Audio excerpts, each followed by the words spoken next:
இருக்கோம் இல்லையா, அதே போல இப்ப வந்து என்னது யோசுவாவுக்கு அடுத்து இந்த யோர்தான் திரும்பவும் ஒரு தடவை என்னது எலியா சொன்னா தண்ணி ரெண்டா பிரியுது.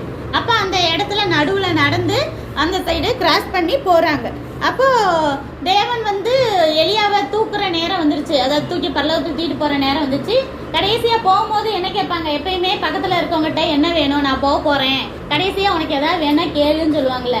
அதே போல எலியா வந்து எலிசா கிட்ட கேக்குறாரு, உனக்கு என்ன வேணும் அப்படின்னு கேட்கும் போது எலிசா வந்து என்னது, உங்க வீடு இருந்தா எனக்கு கொடுங்களேன், உங்க லேண்ட் இருந்தா எனக்கு கொடுங்களேன் அப்படின்னு சொல்லிட்டு சொல்லல.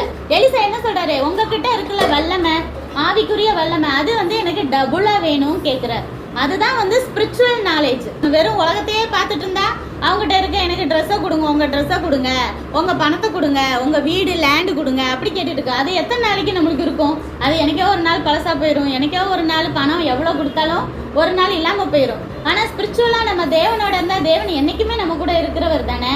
இவர் கரெக்டா கேக்குறாரு, எனக்கு உங்க வல்லமையை விட அதுவும் டபுளா வேணும்னு சொல்லிட்டு.